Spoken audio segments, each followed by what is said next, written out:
This is Talk is Sheep, a podcast by the Wild Sheep Society of British Columbia. Come along as we take conversations that matter to you into the high alpine.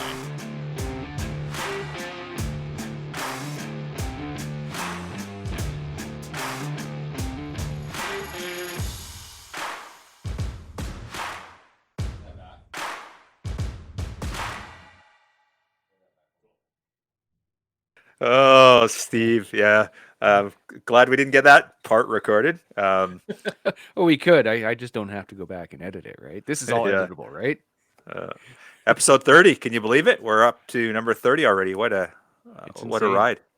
It's insane. It's flying along, and over a year now, and had quite a few wicked guests. Got a ton more coming up, and we actually went back to guest number 1 today, which was pretty freaking awesome. Always have a riot chatting with Bill.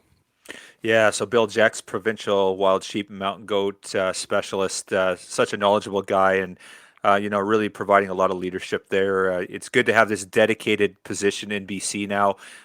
It's a new position. We've only had it for a year and a half or whatever it is, and just good that somebody's there minding the gate, keeping an eye on goats and sheep, right? And that hasn't happened in the past exclusively. So, and I don't think they could have picked a better person for it, right? He's just so passionate on all levels about goats and sheep.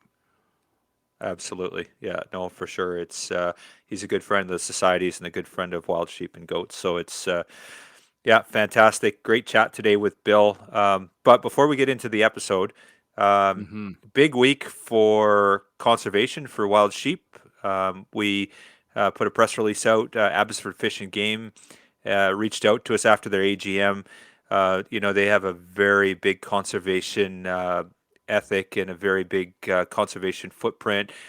They've partnered with us in the past for projects, and we got a call from their treasurer, Ian Baird. Ian reached out, and they've committed $20,000 to wild sheep conservation, and want to partner with the Wild Sheep Society of BC on that. So that's unreal, and for an organization that doesn't have any wild sheep around them, that they're just this passionate about giving back and affecting the landscape and all animals that inhabit it. It's just insane, the support we've gotten from them. Yeah, we had a meeting earlier this week with Ian Baird, as I mentioned, their treasurer, and Ken Cropley, Ken and Ian on their conservation team, and we discussed different opportunities for them to get involved. We're going to do an exclusive podcast with them in a little while, but basically after discussion, and actually we had Bill in on that call, Bill Jex as well. So Bill could provide some input into what's going on provincially with where some resources were needed and that sort of stuff. And Abbotsford made a decision that they're going to put some money towards a Tottigan plan that Bill talks about on this podcast, and then another $17,500 will go to our Fraser River project. And basically what we're going to do, and our listeners can listen for this, is what we're going to do is offer an opportunity where we do a match, that Wild Sheep BC will do a match on that 17.5. We've actually reached out to another partner for a match on that. We haven't got a call back from them yet. And then ideally what we'll do is we'll get a member match or our members. And so basically you put $1 to Wild Sheep and they're going to match it. We'll match that up 3 times ideally. So your $1 will go and create $4 for Wild Sheep in the province. Just a huge opportunity for people to make their dollars go a long way, right? Oh, totally. That's insane. Like the support from everybody had just been out of this world. And when I got involved with the society a couple of years ago, I had no idea people were this passionate, and just been incredible to watch grow. Yeah, and Granby was a classic example of that, right? We just seen people step up, and there's people that one of our members donated $25,000 to the Granby project. So phenomenal, right? It's incredible the level of support that our members give day in and day out, and obviously there's a fiscal aspect of it, but it's not just that. It's the support we get Hmm. through the communications channels, the volunteer work. It's all encompassing, and everyone's doing so much, right? Steve, and you can sit there and say what you want because you're Spruce City as well, but I feel our members, you can't find another organization like what we have. Our membership is just we rock. It's true. We just keep punching above our weight, right? It's what we do. Absolutely, yeah, for sure. So, and that's in testament to our membership for sure. So, yeah, no inside joke there, right, buddy? So, Nothing at all. Nothing at all. um, so yeah, it's like really a huge thank you to Abbotsford Fish and Game for their leadership, and they've done this before. This is not a one-off.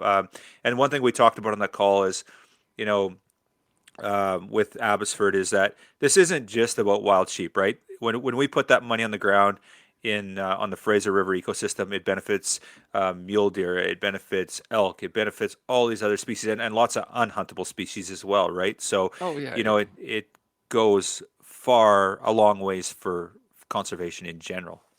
Oh, totally. It's everything from butterflies to bighorns, right? It's everything that inhabits that landscape that benefits from projects like this. Yeah, for sure. And the cool thing is for Abbotsford, and we talked about this on the call as well, is that their members can jump in the car and drive 3 hours and go and see the wild sheep that are benefiting from the money that they put on the ground there, Hmm. right? So, yeah, I've got a lot of respect for the leadership there over at Abbotsford, what they've done, and it's an honor for me to see this partnership right develop. And we've worked with them in the past, and we've indicated to them that we want to work together in the future, and really do some impactful things for wildlife in the province, right? So. Oh, it can't get any better. As we can keep saying it, the passion is there, but it's yeah, not much more to say on that, eh? Absolutely. So, with that, episode 30, Bill Jex, Provincial Wild Sheep and Mountain Goat Specialist. You're going to love this chat. Thanks again to Bill for all you do. And be sure to check out the show notes. The Ministry of Flynn Rowe, under Bill's leadership, created a Natal app for wild sheep and mountain goats. And when you're out there on the landscape, be sure to do your part. This is confidential information. Only one or two people in the ministry see it from what I'm learning from Bill. It's confidential, but it really goes a long way for establishing trends and keeping an eye on wild sheep, and especially if there's a disease event, it could make the difference for wildlife in the province, and wild sheep in particular, and mountain goats. So, yeah, so check it out. Episode 30, Bill Jex. If we told you tomorrow that elk, black bear, and bighorn sheep were next, would you speak up? Wildlife needs to be managed by science and not by emotion. And you don't have to be a hunter to take part in this movement. You just have to want sound management of our wildlife in BC. Go to wildsheepsociety.com/act now to use your voice and demand that BC not use our wildlife as pawns in a game of social management. Act now. Or the things that you love could be next. Good morning, Bill. How are things from beautiful Smithers, BC? Well, the sun is shining today. A little bit of frost in the mornings, but it's warming up to the mid-teens, so it's feeling like spring, summer now. Fantastic. So, I get to see you down in at the Wild Sheep Foundation board meetings. We often touch base there, and we've kind of missed out on that with COVID. So, we've all kind of been locked down in little corners of the world here and haven't been able to get together. It's kind of been a tough go for all of us here lately, hasn't it? Yeah, it certainly has, right? Because especially, the society, what it's plugged into, across interprovincially and internationally, and then, my role and our wildlife health folks too, right? Their role in terms of being some leaders on some of the files that are near and dear to sheep and goat people's hearts. So it is a challenge, this border stuff. Yeah, for sure. So, Bill, for our listeners, you were on our very first podcast, Talk is Sheep, which was awesome. We did a great horn aging talk with you, but we didn't talk a ton about the conservation stuff. And I know most people that listen to our podcast know who Bill Jex is. Your reputation goes far and wide in a very good way. But for kind of our newer listeners, can you just kind of give us an overview, talk about your position and just a little bit of your background for wildlife management and conservation here in British Columbia, Bill? Sure. So I've been, I guess I came to the province in '96. That's when I started with BC government, and I've worked sort of with wildlife and habitat, some enforcement stuff through those ranks, and now I hold the position of provincial wild sheep and mountain goat specialist, which is a position that sort of uh, grew out in necessity, starting in about 2012 through to 2015. There was a lot of conversation in British Columbia about the importance of wild sheep and mountain goats. They're not the tip, as much as they are a freezer species, they're not the typical freezer species that people think about when they think about moose and elk and deer. So a lot of the funding that became available really went into those sort of bread and butter hunted species, right? Not so much into sheep and goats, but as the international focus ramped up and as the Wild Sheep Society became really grew, right? I mean, if you look at the evolution of the society itself over the last decade, it's grown so much and it's taken on such a leadership role in a whole bunch of different conservation initiatives. That really helped sort of bring that the need for this sort of capacity in government forward. And I was just fortunate enough to be able to be the one that was on the ground when a lot of this was happening, and yeah, it worked out for me. Yeah, fantastic, Bill. And you're always involved in everything that we're doing. We're always reaching out to you, and you've been such a leader from the government perspective. In everything that we do projects wise, and just a big part of what you're doing is the communication and outreach and having people understand the importance of wildlife and wild sheep and goats on the landscape. So we're really grateful for that. Bill, when we had you on before, we talked a lot about horn aging and that sort of stuff. I'm hoping today we can kind of, peel back the layers in BC and take a look at wild sheep issues, some of the concerns, some of the things at the high level that you're really concerned about. And let's not limit to wild sheep as well. A lot of us are passionate about mountain goats as well. It's very relevant. So, if you don't mind for us, let's start kind of at a high level and what's on the radar. And if you want, you can we'll go into the sheep side of things, or we can do sheep and goats together. I'll kind of leave that to you, but kind of take us through a walk through BC and just kind of see what's on your radar and what you're concerned about as in your position. Yeah, so you know, for me, the health aspect, what we've learned about the health challenges that are common between wild sheep and mountain goats, um, those are first and foremost. Those are the things that once the horse gets out of the barn are going to be really hard to handle. So, have from a habitat perspective, we can recognize that we might have done something wrong or we didn't do enough on one, and we can fix that. From a regulation standpoint, same thing. Maybe our regulations didn't land and produce the outcomes we wanted them to. Well, fine, we can amend those. But the disease thing is the one thing that really is like trying to hold a cup of water in your bare hands. It just keeps trickling through your fingers, no matter how tight you squeeze them together. So for me, and for our wildlife health folks like Dr. Thacker, and Dr. Swansha, she's still involved as a emeritus status with government. So we continue to be plugged into that wild sheep and mountain goat health as much as we can, and learning so many new things. For example, like um, we currently have an issue in the radium area where we have some bighorn sheep dying from elk liver fluke infection. It's not been recorded in science literature before.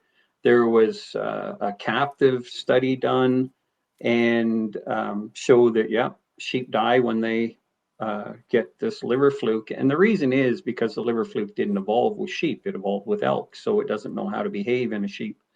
And it usually leads to mortality. So we have everything from mycoplasma, which, the society has done a great job sort of educating the membership, and we've tried to educate the public. Collaboratively, we're trying to educate producers, domestic producers and domestic managers, and the regulators in the domestic world as well.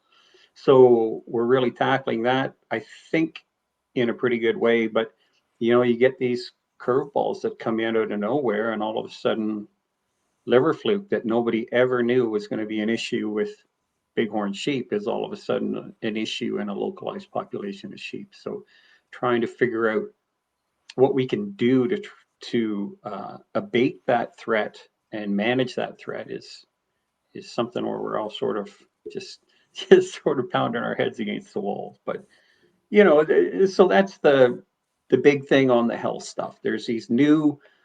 Um, there's these new challenges that we didn't know about, that no one else has had to deal with. But then there's the ongoing work that we're doing with Movi. In that sense, we're able to get some together for wildlife funding, which was awesome, to actually focus on CI nasal swabs. So when hunters bring in their bighorn sheep this year, or their mountain of the Cranbrook area, they're going to be asked if we can go ahead and swab those noses, because we wanted the concept that I pitched was that it'd be nice to have a rotating series of samples, so we can hopefully get an early cue when there's an issue breaking out. And of course, budgets are limited, so it's not that we can do the whole province all at once. But I think if we do this staged approach, that's going to be a good thing. So, like I said, regions 3, 4, and 8, mountain goat hunters, you're going to be asked if we can take a swab or two of the nasal cavity. All bighorn sheep harvested this year, we want to try and swab. And then there's a couple MUs in Amanika 7.2 and 7.5 that would like some more health information on. So kind of rolling that out from a health perspective. And then, like I mentioned, Dr. Swansha earlier, she continues to be involved in the disease delivery and the disease science and research. And so she has some trials that are ongoing with some producers in southern BC, and they have some encouraging data there, and are in the process of writing some of that up so that it has some legs underneath it. As you know, part of the challenge we always face when we try to bring forward a new message or new information is there's people that have healthy skepticism, and I don't blame anybody for that. When government tries to say something's one way, you should always make sure you're well informed on the issue and not just blindly accept it. So I get that completely. So that's part of the reason we're being a little bit more diligent, encouraging Helen's work down there. The cross ministry initiative with Ministry of Agriculture is starting to get close to generating some products. There's been a lot of work internally over the last year with some fact sheets and outreach materials, and we're really hopeful that that's going to hit the ground here soon. So from a health perspective, I guess the last thing that sort of top front and center in my mind would be the South Okanagan Bighorns. Now, it's a cross-border population of bighorn sheep, and the folks in Penticton office are trying to stay on top of that, and they're really working closely with their Washington and Idaho colleagues south of the border. And that cluster of sheep, they have a Movi challenge, but they also have Seroptes mite challenge, and again, that's sort of a new thing that BC is a leader in a lot of things. It's just some of those things we don't necessarily want to be leaders on, and that's one of those challenges. So from a health perspective, that's sort of what's on my radar. From a, I guess, more of a project perspective, I'm involved with providing advice on the Fraser River and the Chasm area test and remove projects. We're so fortunate to have some very competent biologists down in those regions that can lead that. So, sometimes I'm the guy that's just sitting there smiling and waving and cheering on, but that's a role that somebody still has to have somewhere, and really good, and I'm just trying to support them as best I can with the information and some communication with the nations that I have relationships with. Peace Williston, there's some habitat work going on up there, some enhanced some habitat enhancement using fire projects. Again, Wild Sheep Society's plugged into both those projects. And we're working right now in the Northwest in the Tottigan area. Again, Society is anting up some dollars there, and Abbotsford Rod and Gun Club and is also supporting that work. And that's basically a reassessment of a burn area that was done in the mid 80s. And we want to go back in there, do a baseline assessment to see how it's changed since that burn, and then potentially target either some replicate areas or some new areas for some of that enhancement. You have a sensitive ecosystem unit there as well. It's a grassland ecosystem that is fairly rare in that landscape. So from a conservation lands perspective, that's another section in the ministry that looks after that sort of sensitive habitat world. Those folks are interested in seeing stuff happen on the ground too, to make sure that those ecosystems remain intact and aren't threatened. And then we have ongoing student work in the certainly down in the Okanagan, looking at helicopter mountain goat interactions. In the north, the Cassiar work, Grace ends. My MSc student's probably going to be defending her master's here towards the end of the summer. So we're looking forward to a compendium type document ready at that point. And I've been in conversations with UNBC, with professors there and students there, looking at trying to use some of that really intense collar data that we had from the Cassiar sheep and start to draw sort of correlations between mineralic use and transit time and all that sort of stuff. So there's a little bit more sort of sciencey stuff happening as well. And then from an international sort of perspective along that same line, Chris Proctor is working with me with the Western Association of Fish Wildlife Agencies Wild Sheep Working Group. And we're right now working on a compendium document that is a new guidelines or a new series of standards for capture and handling of wild sheep and mountain goats. The last one was in the early 2000s, and that was at a time when we hadn't even clinically diagnosed MOVI. So there's a need for that document to be updated. And it talks about capture techniques. It talks about selecting different types of delivery and projects. It talks about drugs and net guns and clover traps and drift fences and all the sort of regular stuff, right down to if you're handling desert bighorn sheep, you pretty much have to have a trailer full of ice because they're going to overheat on you, right? It's not something we have to worry so much about with thinhorn sheep, but these challenges across the range of wild sheep, until you've done a project and you have a little bit of that wisdom, can all be new and overwhelming. So we want to make sure with the transition and turnover in staff that's happening in all the jurisdictions, that sort of document they could go to and seek advice from. So, Bill, there's so much to uncover there. Exactly. And I got a whole bunch of questions for you. But let's talk about this document you're working on with Chris Proctor, because it's interesting. There's been an evolution with our Fraser project. Wild Sheep BC was involved, and I know 2 years ago when we did the test and capture, we had the biomeme units. Testing was done on site, and it was a test and remove scenario. Basically, some species that were infected had to be removed from the herd, and that was done on site. So that they'd be captured, there'd be a biomeme, there'd be all the testing, you get the results, and then if infected, they'd have to be removed from the herd. But now this year it evolved, and the animals were captured, tested, released. Then all the samples were sent back to the central unit, central area where the helicopter was.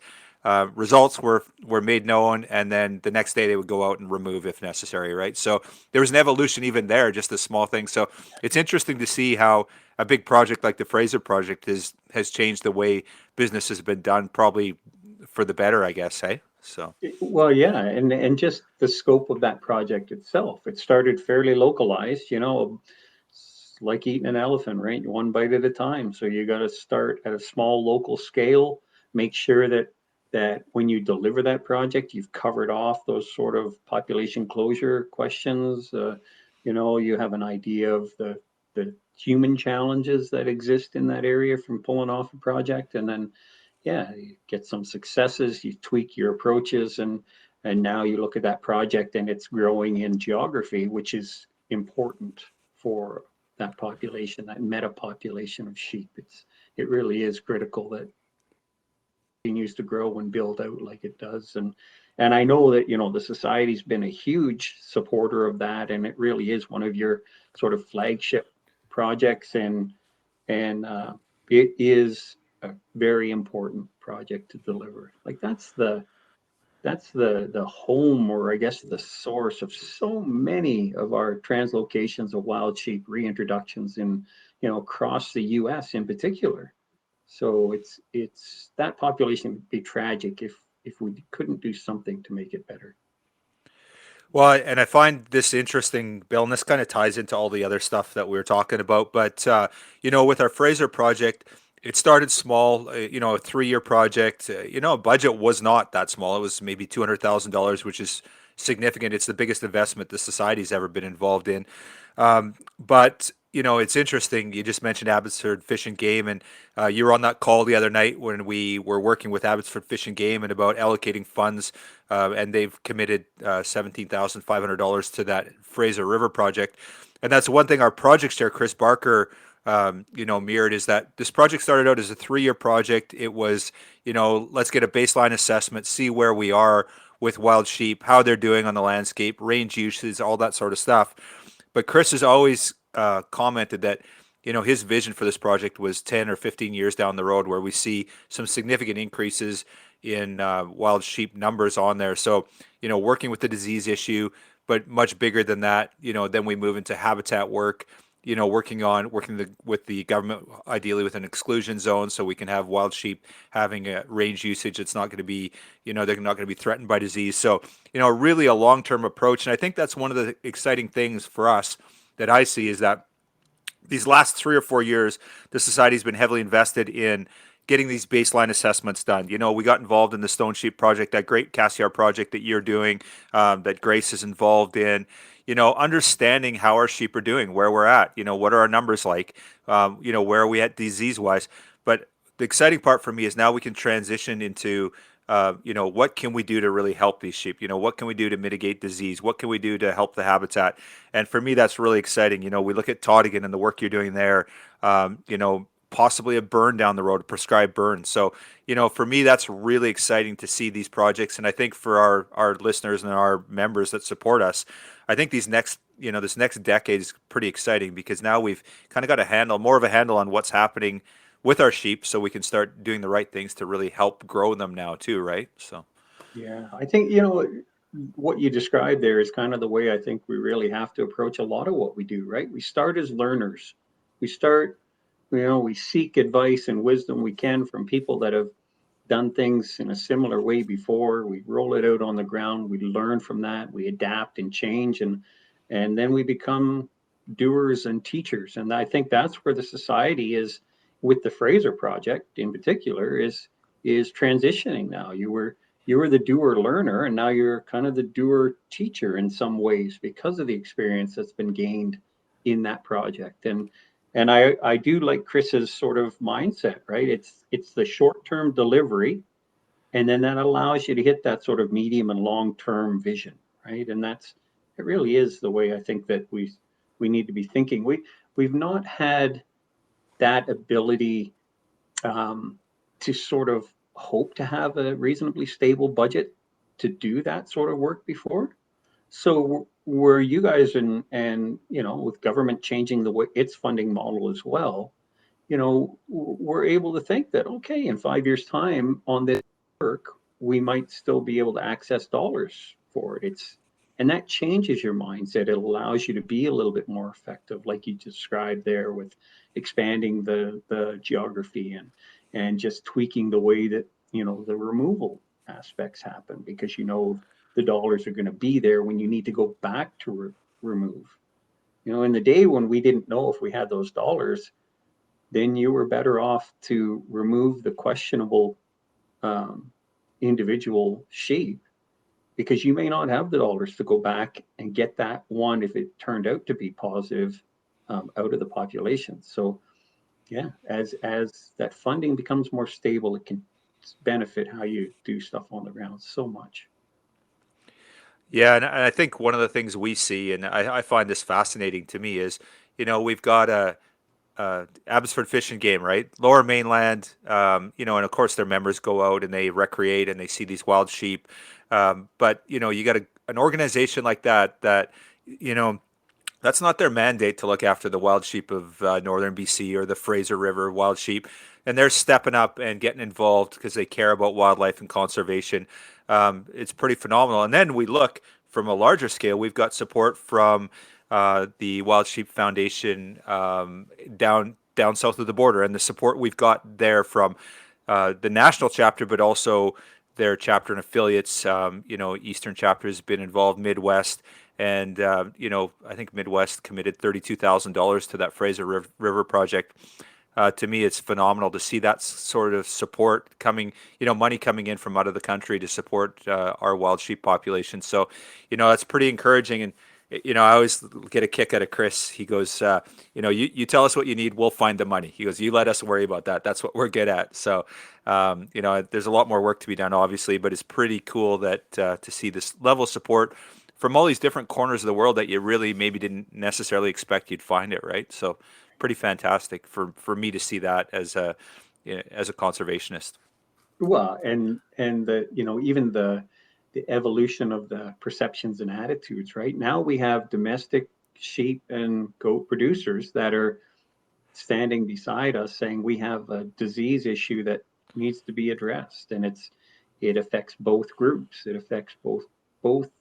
I wouldn't use the term industries, but it affects both of those groups, right?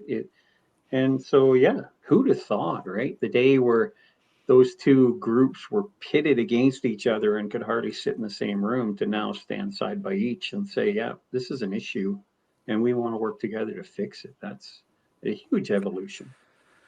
Well, and that was one of the things I wanted to touch on too, Bill. I had a note here around domestic producers, and that's one of the things that's really interesting. I got a phone call yesterday from Chris Barker, actually maybe 2 days ago, and Chris was he was on fire, and I'm like, buddy, what's going on? Why are you so excited? He goes, well, I just got off the phone, and I was talking to Dr. Swansha, and I was talking to Jeremy Ayotte, and there's some domestic producers in the interior that are really keen to work with us, and they really care about wild sheep, and they want to do what they can to support, make sure wild sheep are healthy.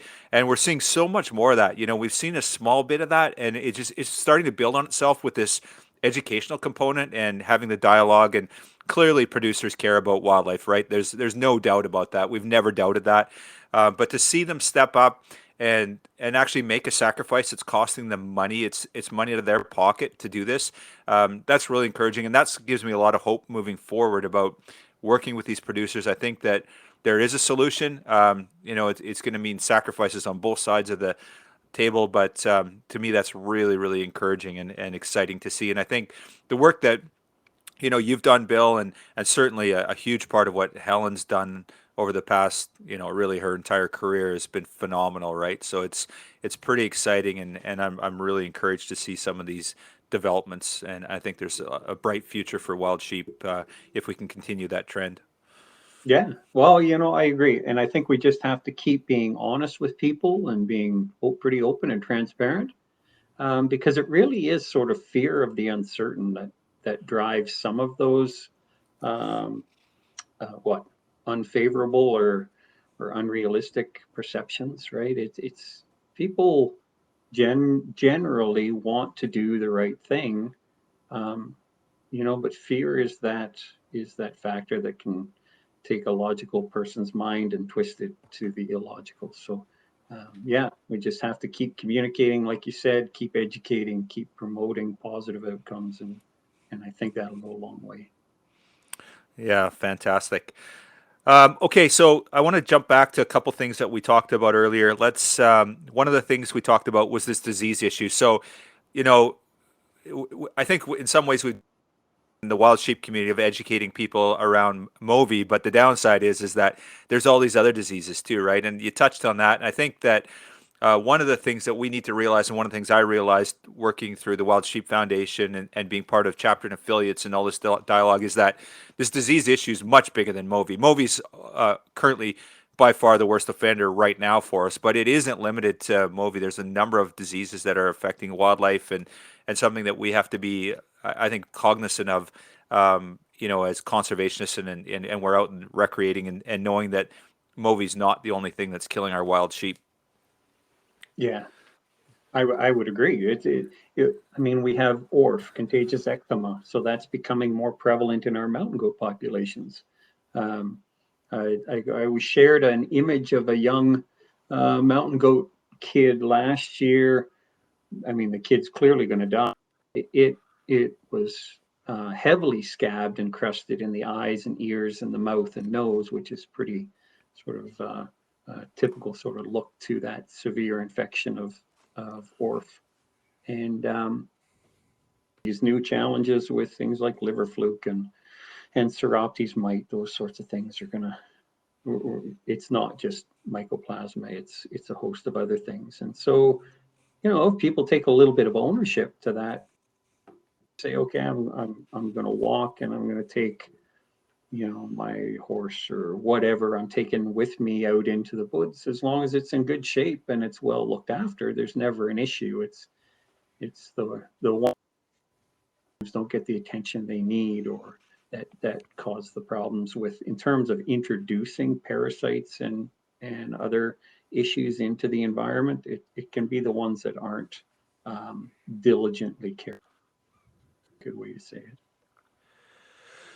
Yeah, for sure, Bill. So, on that note, I guess, one of the things that we're seeing a little bit of, and that's rearing up a little bit, and I don't want to go after any any specific group, but we see a little bit of interface there with pack animals and goats and llamas. Can we touch a little bit on that, on some of the concerns, and maybe some of the the risks to wild sheep? And I don't want this to devolve into, and I know it won't with you, but picking on anything. But what are some of the concerns, and what can somebody that maybe wants to be in the backcountry with a lamb or a goat, or what are some of the things that they should be thinking about or considering when they're out there recreating? And I know that we're particularly concerned about it in our Thinhorn, areas. So can you just touch a little bit on that, on some of the things we should be thinking about, and maybe why we should be a little concerned about it? Well, sure. So it's that, like you touched on before, it's not just a zoo that goes with the animals. So if you have high health stock, then yeah, you're probably never going to pose a risk or be a risk to wildlife. Unfortunately, times though, you don't know, and what we don't know is what can get us. And with thinhorn sheep in particular, we know that they are immunologically naive. They've not been exposed to the same type of parasites and pathogen loads that bighorn sheep as a metapopulation have, right? So they the effect of an exposure can be a lot more devastating, because they don't have any of those natural immunities or natural safeguards against those agents, those parasites. And so yeah, I would love to see the day when we can repeal that prohibition for camelids in Thinhorn country. And we're just trying to develop some science around that, and because once the horse is out of the barn, it's too late at that point, and we have the world's only stone sheep, so that demands a little bit more diligence in our caution, I think, and it was never an intent to I guess cause a problem or an inconvenience for people's recreation, but um, it's just when we look at the potential risk, until we know more, it just was something we had to do. But hopefully that will change as we get more science. I know the Wild Sheep Foundation in the South is trying to have a conversation with Pac Lama Association down there. We have had conversations with the Canadian Association before, and Helen, Dr. Swansha, is in conversation with some of her counterparts in the East. And yeah, hopefully we'll have a little bit more to offer on that will give us better, more supported information. But for now, we have the risk assessment that was done by the um, coastal health folks, and it just said that at this point, because we don't have information, the risk is high, and it warrants a little bit more precaution. So that's what we're basing our decisions on right now. Okay, sounds great, Bill. So maybe this is appropriate now that we jump into this. So one of the things the society has been advocating for is an exclusion zone, right? We want areas where wild sheep can be wild sheep, and obviously we want, domestic producers that, have a very productive and profitable business, and we obviously want them to coexist. But one thing that we do know is that wild sheep and domestic sheep are better off not being in the same area. They're better off to be apart. So, can you talk a little bit about, some of our listeners have heard us or seen some of this before, that there's a government action regulation around an exclusion zone in northern BC. Can you talk a little bit about what that is? And I know you've been involved in drafting that document, what that involves and what the principles around that GAR order is and why it's important. Well, I guess we know why it's important, but, kind of the details of that and how that's going to help our wild sheep.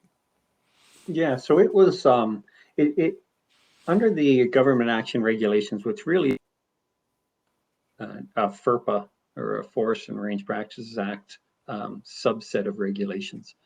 Uh, it, it allows you to establish protection areas, or special management areas might be a way to describe it better, for different species or for different issues at hand. And in the case of the Thinhorn specified area, it is a big piece of geography where that overlaps Thinhorn sheep range with a buffer, because we know that there are forays that happen, especially with young bachelor group rams. They will foray widely, and we want to make sure that we don't have domestic sheep or goats that might be carrying mycoplasma over pneumonia come into contact with those foraying young rams that don't know any better. I mean, wildlife really does not know private land from crown land or indigenous lands. So they're doing their thing, and sometimes they get into bad spots. So the purpose of that special area establishing that polygon was really just prevention, trying to put a line on a map that allowed range users and domestic producers to be better informed and to reduce the risk. So that's what we've done there. We've taken it one step further from that, though. So that order is established in Skeena region, so Region 6. My understanding is it's established now in the Omanika, and the Peace region is still looking at pinning that down. But there's a lot of things happening in the Peace. So I think it's on their to-do list. They just don't have it quite wrapped up just yet. In the same time, Dr. Swansha and I were contacted by our Alberta colleagues. And back in the 90s, BC had developed a suite of forestry guidelines. And they were guidelines for the use of domestic sheep and goats for silviculture purposes. And for those people that don't know what silviculture is, basically when a company goes in and logs the ground, you get a bunch of regrowth, and you get some of its desirable merchant trees, and other stuff is shrubbery and brush and that sort of thing that can actually inhibit the growth of your merch trees. So it reduces your ability to go back in a timely way and harvest that forest again. So silviculture practices basically are the caretaking of those cut blocks after they've been logged. And the intent of the guidelines, because with the use of chemicals, of course, many people feel strongly about the use of chemicals or not using chemicals. Using domestic sheep and goats along linear corridors or in cut blocks to manage that brush hazard can be a good solution, because it's not spraying chemicals on the ground, and those chemicals aren't going into the soil and the water.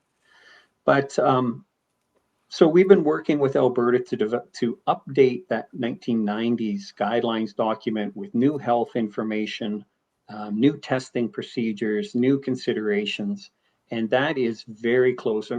It should be wrapped up, I'm thinking, by this summer. We stepped away from it just a little bit over the last couple months because Alberta, that actually has a little bit more active domestic sheep and goat silviculture use than we do here in BC. They needed something to issue their contracts, so they needed some guidance, and so we turned our mind to specific contract guidance as opposed to this guidelines document. So we've stepped away from it a little bit, but we're going to come back to that here real soon and have that available in a bigger way for both British Columbia and Alberta forest companies, but also those folks that administer looking after rights of ways, along pipelines where you need to do that forage and brushing work, or other linear corridors. So that's a product that should be out before too long too. That sounds good, Bill. Yeah, and on that note, it seems also, we've been talking internally here with the society, and that's one of the things that is kind of on the radar that is a concern for our northern Thinhorns as well, is kind of access management, right? And the effects that this increased pressure in our northern country is having on our Thinhorns. So obviously that's something that's kind of on the radar that we're watching closely. Obviously we want to see industry do well and be successful, but on the same token, there's a lot of pressure from a whole bunch of different stakeholders and user groups that are affecting our Thinhorns, and obviously it's in the south as well, but it's something that's very prevalent in the north that we've been talking about and concerned about. So yeah, the difference, I agree with exactly what you said. A little bit of the nuance though is that the access in the south is so much greater already. Like the density of roads in the south is a lot higher, so you are less apt to expose a local population of sheep to new access and new hunters and new pressures, because they probably have already seen that, right? Those bighorn sheep in the Okanagan, they're fully embedded in that sort of human landscape. It's a little bit different in Thinhorn country, where if you punch a new road in, or a new mine road or exploration trail goes in, those animals really won't be familiar with the vehicles and the accessibility and the pressure that comes with it. So yeah, it certainly is a priority to try to manage that aspect of our environment, because we can only respond as quickly as we can respond, and if a new access goes into an area, and mountain goats, particularly being sensitive, because you can still harvest female mountain goats, that can have a population effect if there's too much harvest in 1 year at one time. So yeah, it's access is a big consideration. okay, yeah, for sure. So on that note, Bill, we have a lot of our hunter conservationists or listeners are going to be out recreating this year, probably in the backcountry, maybe hunting sheep or goats or whatever it may be. We talked about these different areas that you're going to start doing swabs in Region 3, 4, and 8 for goats, and try and get all the bighorn sheep swabbed in the province. So that's obviously clearly how they can help there. But what else can people do? And this might be a good opportunity to jump into your app. And I know people are out there right now recreating. What can our listeners do to support wild sheep and wild goats on the landscape? Yeah, well, everybody has a camera with them now, right? So if you see wildlife, most people do, they take pictures of it. So, but if you see something that looks odd about the wildlife you're looking at, just really try to take a picture of it and then get a hold of your local wildlife biologist in your region and information, and they can direct that to whoever the right person is to look at it, because we are I mentioned that mountain goat kid photo that was sent to me last year, and it was an area that was, okay, well, it looks like we have ORF now in this area, and that's something we're going to want to watch how that population responds to that. So that little nuggets of information like that are always really important. Now, the BC Mountain Goat and Sheep app, we originally built that on the notion of trying to identify natal range, because we were seeing changes in lambing and kidding dates in the north, and that's a response to changing environmental conditions. So anybody who works in industry probably is familiar with timing windows around different types of activities that you do, and those timing windows are built around sensitive periods for wildlife in different areas and fish as well. So if those timing windows are no longer relevant, then on one sense we're constraining industry, and when we shouldn't, because those constraints aren't accomplishing anything. But also from a wildlife and habitat standpoint, if you don't have the protections in place when the wildlife and habitat actually needs it, then you're not helping that population either. So we built that app and hoped people would pick it up and use it to help us find kids and lambs, and they did. People helped us. We found new mineral licks that we didn't know existed. We found issues with highway crossings where ewes were taking lambs across highway, and there's a vehicle strike risk. So by sorts of things out of that submitted data from citizen scientists, that's helpful information that allows us to address problems before they become real problems. But now that the use of that app is actually increased more, people are showing they're identifying now, rams or ewe groups in September and October. Well, that's still important information, and we've seen some areas now, especially in response to wildfires with changing distributions of sheep. BC the last decade has had a whole bunch of big wildfires, so we're seeing responses in wildlife because of that. So knowing where those sheep are moving to, that's turning out to be an unrealized benefit that we didn't know was going to come out of that app. But so yeah, people, if they can download that app, it is on a link on our ministry webpage. It's in our wildlife health section, and yeah, if they can use that and record those observations and take a picture, that's very helpful. So we'll definitely include the link to that in the show notes here, Bill, and actually, it's a good idea to remind. And you did reach out a while ago and say, hey, can you guys share this? And we haven't done a great job of that, so we got our social media guy here. Steve's going to get on that after we talk here. But on that note, Bill, do you guys want to know everything? So I'm out stone sheep hunting this fall or whatever. I'm out hiking in the Rockies and see some sheep. Do you guys, if I see rams, that sort of stuff, is all that data going to help you, or is that just kind of noise for you guys? Is it as much we can give you? Is that better? More the better? Yeah. With respect to for that app, sheep and goats, yes. Yeah, it is helpful. We have some cross-border populations of sheep in this province, and the Narroway Bighorn group is one population. So Understanding if sheep are turning up in areas that we didn't know, that's really important. We have, and I'll give you an example. So we have a compulsory inspection point location for one of those rams that was well outside where we thought their distribution was.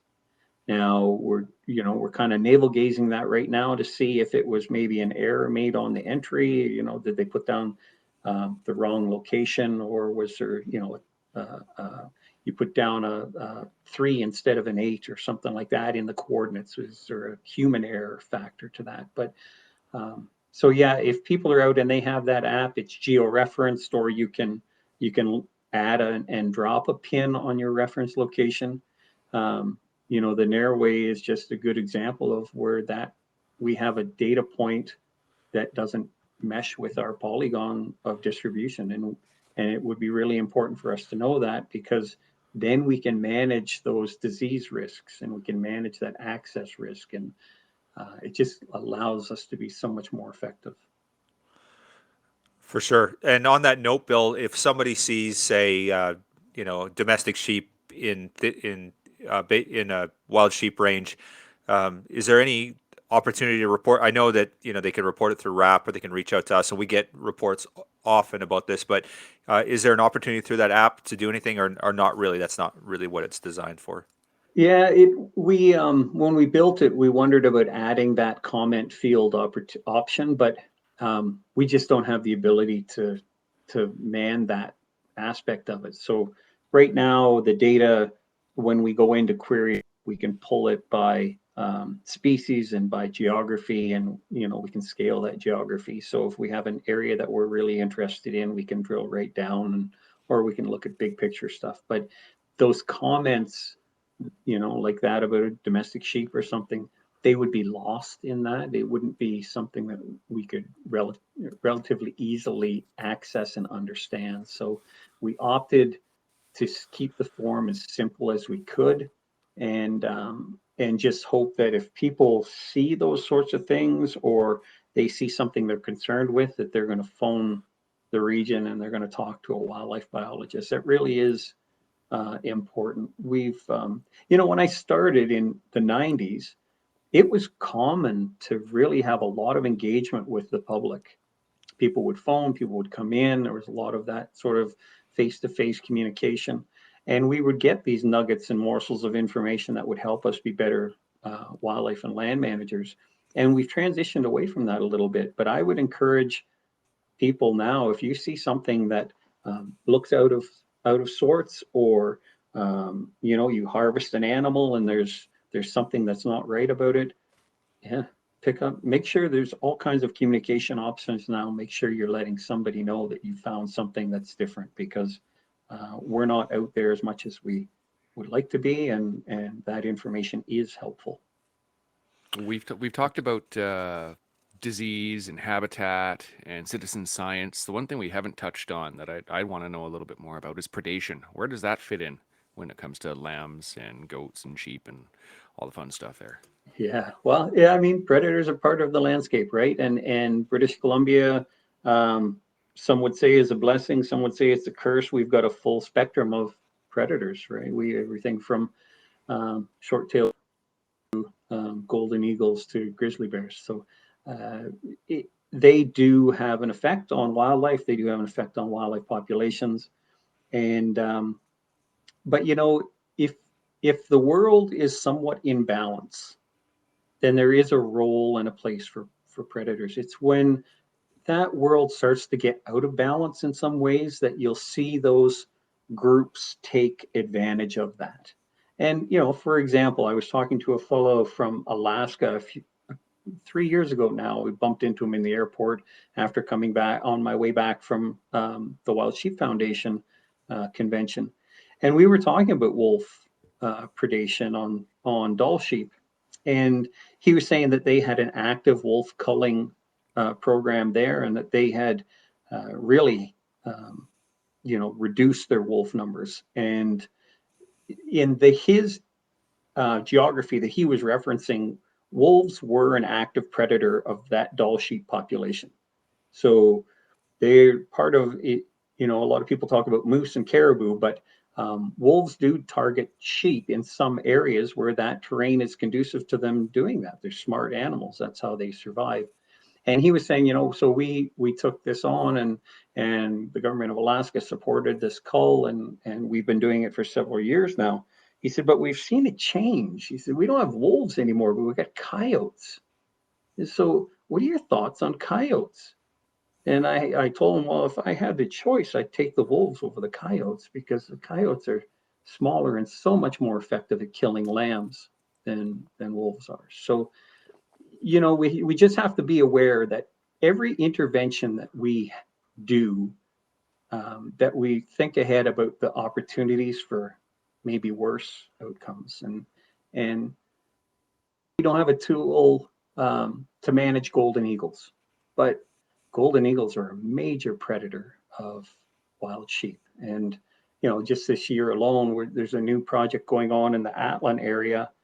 Sheep were collared, and we're watching those animals use that habitat and that landscape. And there's been one collared ewe that was predated by a golden eagle already, and that's just since February.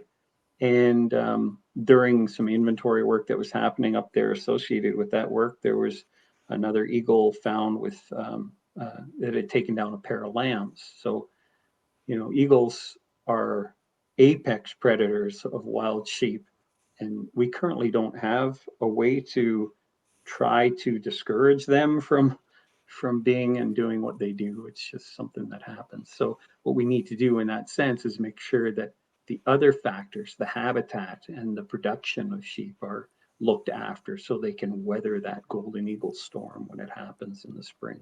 How does a golden eagle kill? I've seen some videos on YouTube where it looks like they're bombing them off the cliffs. Does that happen, or Yeah, yeah? absolutely. So yeah, I mean, it depends on the size of of the the individual. So you have a mature golden eagle, they can actually knock down and take down a lamb. That's not a problem. Or they knock it off their footing and they tumble down the hill, and they get injured and die that way. I was hunting a few years back, and I watched a 2-year-old stone sheep ram walk down the ridge line towards me, and he came within a couple hundred yards, and I was sitting beside a rock, and he knew I was there, but he couldn't quite place what I was. So he was approaching me because he was curious about what exactly I was doing. And I sat down, and he came and he sat down, like I said, a couple hundred yards away. He's bedded down, and he's watching me, and you know, I'm watching him. I thought, wow, this is a really cool experience. And he was on a pretty knife edge sort of a piece of terrain. So, you know, on the either side, you take a step and you drop 10 feet, sort of thing. It was pretty precipitous area. Well, as I'm watching him, all of a sudden he vaulted. I don't even know how he did it. He was in a laying down position, and he didn't stand up and jump to the side. He went from the bed straight sideways and down the cliff. So he dropped about 12, 15 feet in a blink of an eye. And a golden eagle came and lit right where he was. So clearly, that 2-year-old ram knew that that eagle had ill intent, and he knew enough to get out of that area quick as he could. And like I said, the eagle came in, touched down exactly where he was bedded, and flew off. So it is amazing, and maybe that's why that bed was there. Maybe they know that there's an escape opportunity for eagles in the area just by whipping down off that cliff. But it was impressive. I would never have believed that. Now, Wow. the other thing I've heard about too is just lacerations. So if anybody has worked with eagles, or you know, any of our rehabilitation centers, they're very careful about the talons, because talons carry with them a lot of bacteria.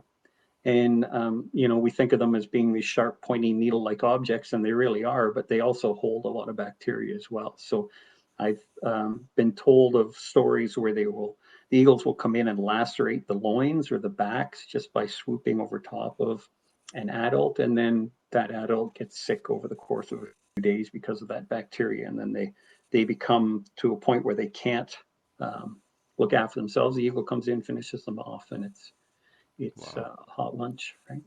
Wow. Yeah, very cool. I That's mean, phenomenal to see that, eh? yeah, it is incredible. Mm. Yeah.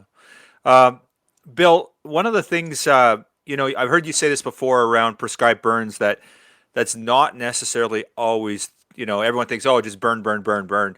It's going to be good for wildlife. But I've heard you, I believe you said before that prescribed burns aren't always necessarily good for wild sheep, that may not be the case, that obviously many cases they are, but that's not always the case. Can you elaborate a little bit on that?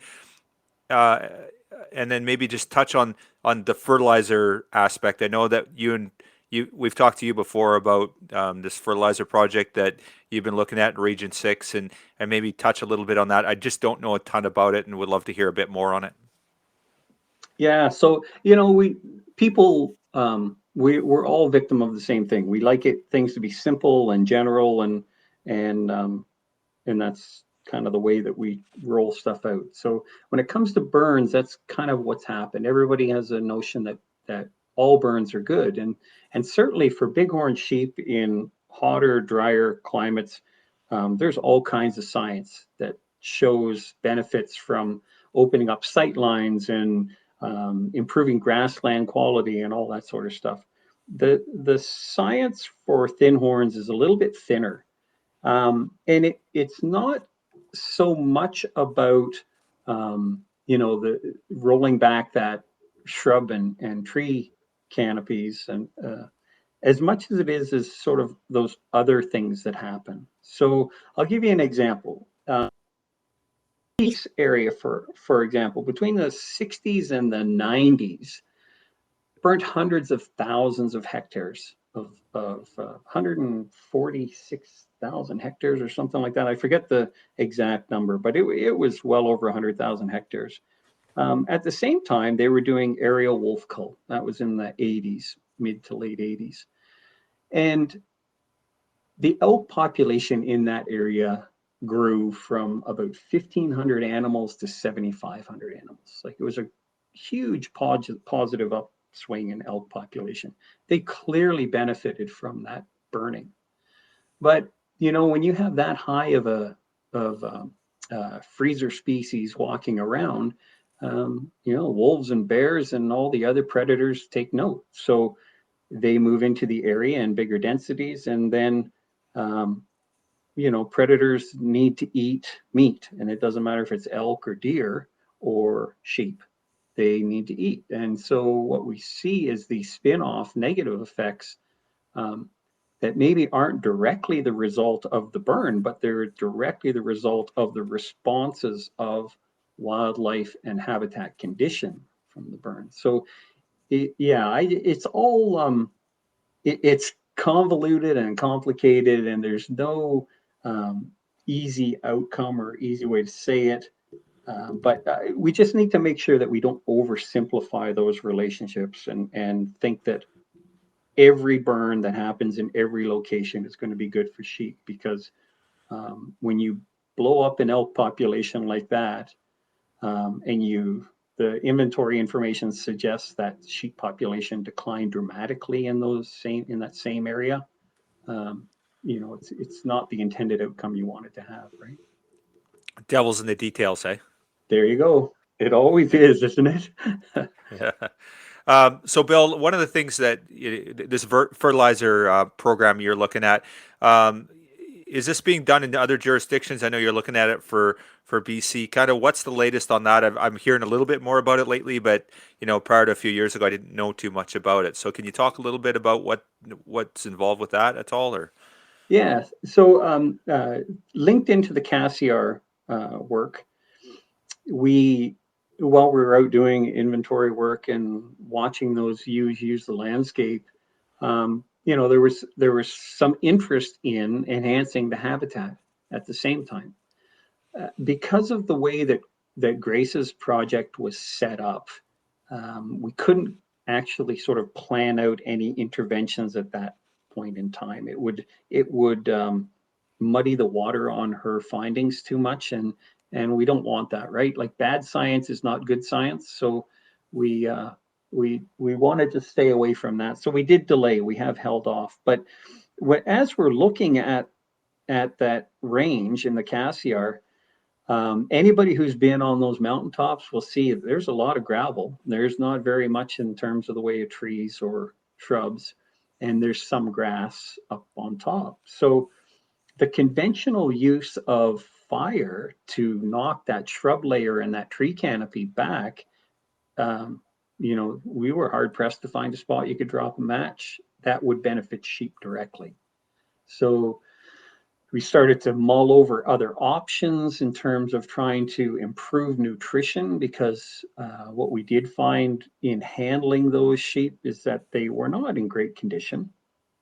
And it's probably a response to sort of poor habitat quality there. And so, what options do we have? So I started looking at some of the work that had been done in other areas. There has been some research done on fertilizer treatments, and they've had mixed results or mixed benefits. But I think part of that relates to the fact that the environment itself was not overly limiting in nutrient. Whereas in the Cassiar, where we have these large areas where we have very little to no grass growth, it's mostly gravel with a few tufts and tussocks of forage. That is maybe a unique situation where if we added that additional nutrient, those tussocks and tufts of grass might turn into communities of grass and then provide more of that forage.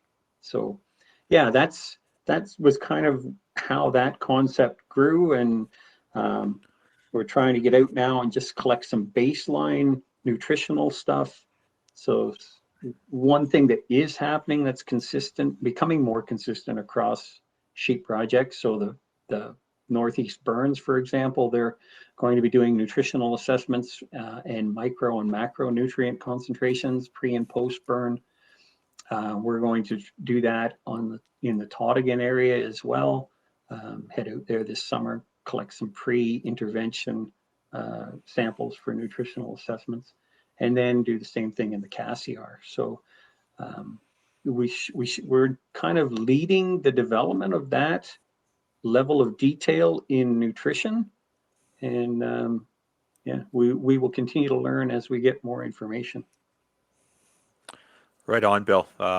Very interesting. So, we've taken an hour of your day here. Kind of, on our way out the door, what's the state of wild sheep in BC and goats? Let's just on a high level, 10,000-foot level. How are we looking? How just overall, are we stable? Are we good? Are we bad? How do you feel, in your position and what you're seeing for goats and sheep in BC? Yeah, so I guess I'll break it down a little bit. So in terms of bighorn sheep, the populations aren't what they were. 2 decades ago, our sheep populations, 3 decades ago, our sheep populations, bighorn sheep numbers were in much better condition than they are now. But with projects that we're starting to roll out on the ground, hopefully we can swing that pendulum back the other way. And we're certainly able to get a lot more traction now when we want to propose some work, so habitat work or some disease work. We're able to actually do that. So hopefully we can swing those numbers back, but they are down from what they were.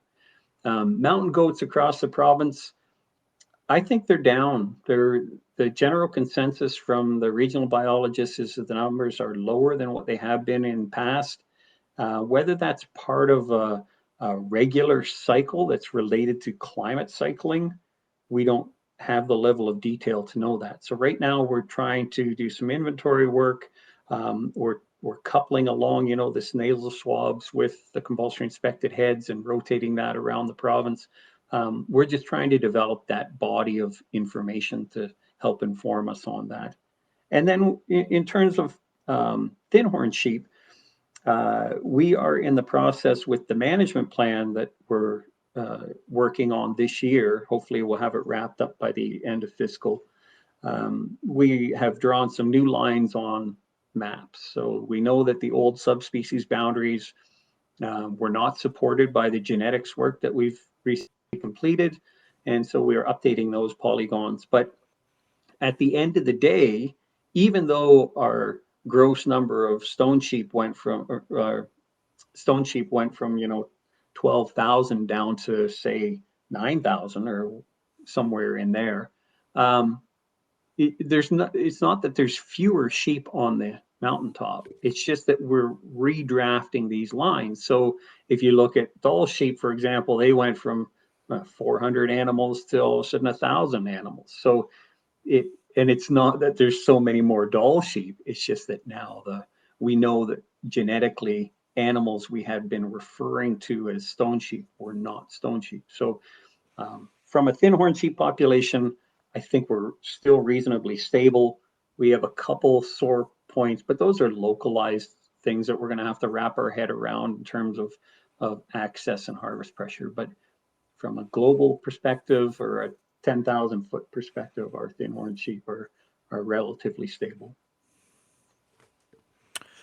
Right on, Bill. Well, that's encouraging to hear. A little bit more work to be done on the Bighorn side of things, yeah, but it's good to hear that things are not in dire straits. It can always be better, but just want to say that we're super grateful for all you do for, your messaging, your communications, and just overall, just for supporting wild sheep and mountain goats in the province. And we're really grateful to have you in that role. That somebody's responsible and looking after and keeping an eye out for those species. I think that was long overdue, and it's so good to have you in that role. So thank you for your work, Bill. I appreciate it. I appreciate the support. The I guess enthusiasm that you folks are developing too. Like I said, we've not had that sort of level of interest and passion. So it's really nice to have the society be able to step up and sort of harness that and funnel it, you know what I mean? And sort of focus it. That's been hugely supportive. Like I said, this position that I'm in right now would not have existed without sort of that body of passion and those people saying, hey, there's something that needs to be done a little bit more here. And so I'm trying my best to not let you all down, but I know that I will not get everything perfect. So by all means, if people are passionate about a specific idea or they are seeing something that's not right, talk to your regional biologist or get a hold of me and let me know. And because it could be anything from, hey, what about this new regulation? What if we were to manage sheep this way? Or what if we were to manage goats that way? Or I'm always open to that because I certainly do not have all the answers and I am looking for all the help I can get. Well said, Bill. Well, thank you very much for your time today. We appreciate it, and always a pleasure to have you on the podcast. We look forward. We'll do it again. We'll try and do this on a regular.